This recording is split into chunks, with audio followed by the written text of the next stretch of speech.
Bienvenidos a Examina la Biblia Podcast, el podcast que te ayuda a leer y estudiar la Biblia. Con el nuevo año empecé un nuevo libro de la Biblia, el libro de Jonás. Un libro pequeño sobre la gran misericordia de Dios. El texto de este episodio se encuentra en Jonás capítulo 3. Voy a leer de la versión Nueva Biblia de las Américas y dice así, Jonás capítulo 3. La palabra del Señor vino por segunda vez a Jonás. Levántate, ve a Nínive, la gran ciudad, y proclama en ella el mensaje que yo te diré. Y Jonás se levantó y fue a Nínive conforme a la palabra del Señor. Nínive era una ciudad muy grande, de un recorrido de 3 días. Entonces Jonás comenzó a recorrer la ciudad camino de 1 día, y proclamaba, Dentro de 40 días Nínive será arrasada. Entonces los habitantes de Nínive creyeron en Dios, y proclamaron ayuno y se vistieron de cilicio desde el mayor hasta el menor de ellos. Cuando llegó la noticia al rey de Nínive, se levantó de su trono, se despojó de su manto, se cubrió de cilicio y se sentó sobre ceniza, y mandó proclamar y anunciar en Nínive, por decreto del rey de sus grandes, ni hombre ni animal, ni buey ni oveja prueben cosa alguna, no dejen que pasten o beban agua. Cúbranse de cilicio hombres y animales, y clamen a Dios con fuerza, y vuélvase cada uno de su mal camino y de la violencia que hay en sus manos. ¿Quién sabe? Quizás Dios se vuelva, se arrepienta y aparte el ardor de su ira, y no perezcamos. Cuando Dios vio sus acciones, que se habían apartado de su mal camino, entonces Dios se arrepintió del mal que había dicho que les haría, y no lo hizo. La historia de Jonás se usa como referencia para ilustrar que Dios es el Dios de segundas oportunidades. Y esto es porque a este punto de la historia vemos que el principio del capítulo 3 es bastante similar al principio del capítulo 1. La palabra del Señor había venido a Jonás, y en el capítulo 1 vimos que Jonás desobedeció esa palabra. En el capítulo 2 vimos de que Jonás se arrepiente y por lo tanto Dios envía al gran pez a que lo vomitara a tierra seca. Y aquí, en el capítulo 3, vemos que la palabra del Señor vino a Jonás por segunda vez, dice el texto. Y también nos dice que Jonás se levantó y se fue a Nínive conforme a la palabra del Señor. Ahora, lo que he notado es de que cuando se usa la historia de Jonás para ilustrar estas segundas oportunidades, el enfoque está en la persona. O sea que el mensaje de Jonás se vuelve más bien un mensaje de positivismo, en donde se le anima a la persona a no darse por vencido, a que siga adelante en búsqueda de su sueño, en búsqueda de su mejor vida y de su felicidad. Pero es claro de que esto no es lo que está pasando en el texto, y lo podemos notar si hemos puesto atención en el capítulo 1, el capítulo 2, el capítulo 3, y también lo que sabemos que viene en el capítulo 4. Y esto es que la gran idea del libro de Jonás, de la historia de Jonás, no es la felicidad de Jonás, porque como veremos al final de esta historia de Jonás, en el capítulo 4, notaremos que la historia termina en una manera muy abrupta, así de repente, y la historia en sí no concluye, no tiene el típico final feliz. Entonces la gran idea del libro es la gran misericordia de Dios, el perdón de Dios, el amor de Dios, el carácter de Dios, que se compadece de los seres humanos a pesar de sus fallas, a pesar de su maldad, a pesar de su pecado. Entonces, con esto en mente, podemos empezar a examinar Jonás capítulo 3. He dividido el capítulo en las siguientes 3 partes. Número 1, la obediencia de Jonás. Número 2, el arrepentimiento de Nínive. Y número 3, el arrepentimiento de Dios. Empecemos con el número 1, la obediencia de Jonás. Y esto lo podemos notar en los primeros 4 versículos. Y lo que notamos es de que Dios no se rinde con Jonás. Dios no dice, ¿sabes qué, Jonás? Aquí nadie es indispensable, lo cual esto es una expresión muy mala y muchas veces se utiliza hasta por cristianos y hasta dentro de la iglesia. No sé si tú la has escuchado antes o tal vez fuera de la iglesia, en un trabajo o hasta en una relación romántica. Nadie es indispensable. Y esta expresión sabemos que minimiza la contribución de una persona y le deja ver a una persona que puede ser reemplazada en cualquier momento. Pero aquí vemos que Dios no se deshace de Jonás. Dios tuvo misericordia de Jonás a pesar de Jonás, a pesar de la actitud y el carácter de Jonás, y no envió a otra persona. Dios pudo haber levantado a otro profeta para que fuera a predicar a Nínive, pero no lo hizo. Insistió a que Jonás fuera. Y nosotros sabemos que Dios no nos necesita. Dios no necesita del hombre, pero nosotros sí lo necesitamos a Él y dependemos de Él. Y Dios en su misericordia usa a las personas para llevar a cabo su plan y diseño aquí en la tierra. Notamos en el texto también de que se vuelve a insistir en que Nínive es una gran ciudad. En el versículo 2 dice, levántate, ve a Nínive, la gran ciudad. Y en el versículo 3 vemos que dice, Nínive era una ciudad muy grande de un recorrido de 3 días. Y tuve que buscar qué significa esto de que Nínive era de un recorrido de 3 días.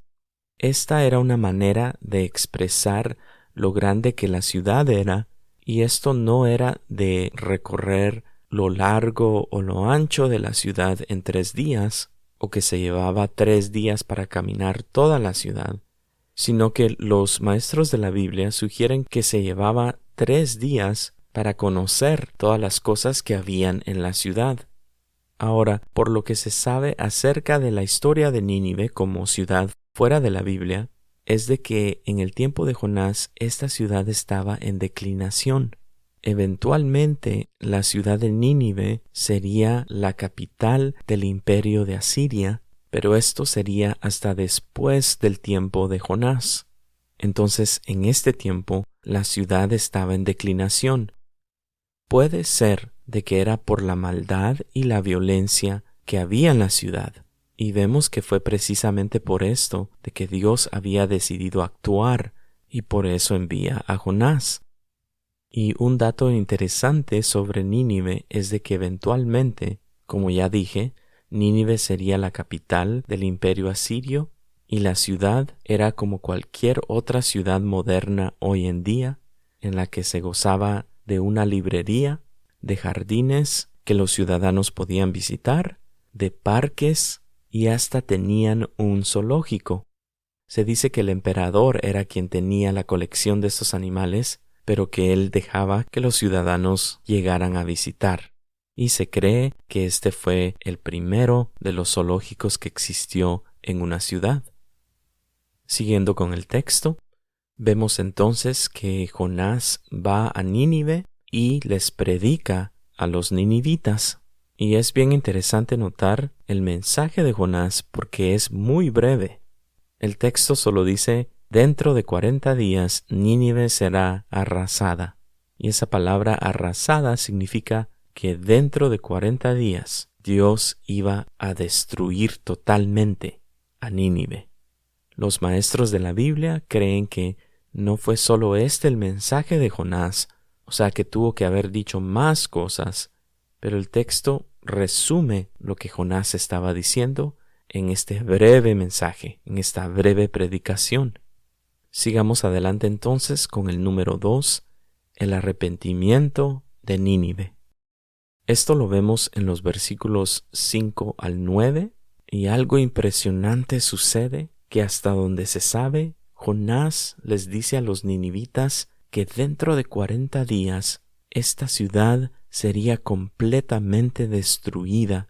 ¿Y cuál fue la reacción de los habitantes de Nínive? El texto nos dice que ellos creyeron en Dios y proclamaron ayuno y se vistieron de cilicio desde el mayor hasta el menor. Vemos entonces que no solamente creyeron en Dios los habitantes de Nínive, pero al creer también fueron más allá y demostraron un arrepentimiento al proclamar un ayuno y al vestirse de cilicio. Y el cilicio era un tipo de tela, pero era bien áspero, y se dice que era normalmente de color negro, y entonces el ayuno junto con el vestirse de cilicio indicaba la acción de estar arrepentido. Algunos han dicho que el arrepentimiento de los ninivitas era superficial, y esto lo dicen porque en otro libro profético Dios termina eventualmente destruyendo a Nínive, pero eso fue muchos años después, lo que sería en otra generación. Aquí el texto nos está dejando claramente que había un arrepentimiento genuino de parte de los ninivitas.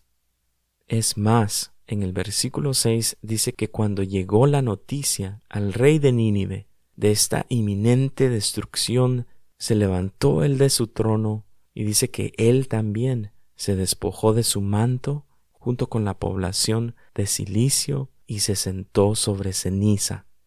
Esto también era un acto exterior demostrando la actitud interior de estar arrepentido, de estar de luto. Y también el texto nos dice que este rey de Nínive mandó a proclamar y anunciar por decreto que ni hombre ni animal comieran cosa alguna. Y también hizo un decreto a que las personas clamaran a Dios con fuerza, dice, y que cada uno se volviera de su mal y de la violencia que hay en sus manos. Y aquí notamos entonces la causa justa de Dios en destruir totalmente a Nínive. Era por la maldad que había en la ciudad y la violencia que había en la ciudad también. Quizás parte de la declinación de la ciudad era precisamente la maldad de la ciudad y la violencia de la ciudad. Y es bien curioso notar de que aquí en los Estados Unidos hoy en día se está viendo que hay mucha maldad y mucha violencia en las ciudades más grandes de esta nación. Y se sabe, aunque no esté saliendo todos los días en las noticias, que mucha gente está saliendo de estas ciudades que recientemente han sido afectadas por la maldad y la violencia que hay en ellas. Siguiendo adelante con el texto, en el versículo 9, vemos que el rey de Nínive se expresa y dice, ¿quién sabe? Quizás Dios se vuelva, se arrepienta y aparte el ardor de su ira y no perezcamos. Los habitantes de Nínive, por la predicación de Jonás, sabían entonces que Dios iba a destruir completamente esta ciudad por la maldad de ellos. Pero ellos se arrepienten y dejaron las cosas en las manos de Dios. Y aquí cabe notar la actitud de los ninivitas. Llegó la palabra de Dios diciéndoles que Dios iba a destruirlos.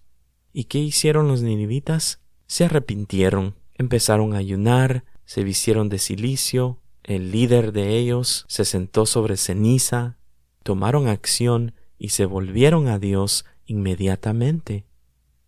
Esto nos hace recordar también a los marineros en el capítulo 1, cuando se enteraron de que el Dios del cielo, el que había creado el mar y la tierra, era el que les había enviado la gran tormenta. La reacción de ellos fue de temerle a Dios, y eventualmente cuando Jonás es echado al mar, la tormenta inmediatamente se calma, y esa demostración del gran poder de Dios hizo que los marineros se convirtieran y creyeran en Dios también. Entonces, la acción de los marineros y la acción de los ninivitas es en contraste con la reacción de Jonás inicialmente. La palabra de Dios había venido a Jonás y Jonás desobedece. Pero aquí vemos a Dios actuar lo que se miraba que era en contra de los marineros, en contra de los ninivitas, y la reacción de ellos es de creer en Dios, de arrepentirse y de volverse a Él y de entregar sus vidas en las manos de Él. Es verdaderamente un gran contraste. Continuemos adelante con el número 3, el arrepentimiento de Dios. El capítulo 3 termina en el versículo 10 diciendo: cuando Dios vio sus acciones, o sea, las acciones de los ninivitas, que se habían apartado de su mal camino, entonces Dios se arrepintió del mal que había dicho que les haría, y no lo hizo. Qué importante es saber esto, que si Dios hubiera destruido a la ciudad de Nínive, hubiera estado él justificado en haberlo hecho. Delante de Dios, lo que se merecía esta gran ciudad de Nínive era su destrucción total. Esto era lo que ellos merecían. Pero aquí vemos que cuando Dios vio sus acciones, que sí se habían apartado de su mal camino, Dios se arrepiente y no los destruye. Aquí podemos notar el carácter de Dios. Él es un Dios justo que no va a dejar sin castigar al culpable, pero Él también es un Dios misericordioso, que no quiere que nadie se pierda, que nadie llegue a una destrucción total. Vemos aquí nuevamente que Dios abre un camino en donde no lo había y les da otra oportunidad a los ninivitas. ¿Para qué? ¿Para que los ninivitas nuevamente hicieran lo que ellos querían? Por supuesto que no. Era para que ellos vivieran conforme a lo que Dios manda. De igual manera nosotros hoy en día tenemos que saber que Dios es un Dios justo, pero que también es un Dios misericordioso, y que Él ha enviado a su Hijo Jesús para que todo aquel que en Él crea no se pierda, mas tenga vida eterna. Y por eso es que hoy en día nosotros podemos confiar en Dios, porque Él sigue siendo el mismo. Es justo porque toda maldad tiene que ser castigada, y por eso Cristo Jesús murió en nuestro lugar y por nuestros pecados, y en este acto Dios también demostró su gran misericordia, en que hoy en día tú y yo podemos conocer personalmente a este Dios. Y en Cristo Jesús así lo es. Gracias por escuchar y hasta el próximo episodio.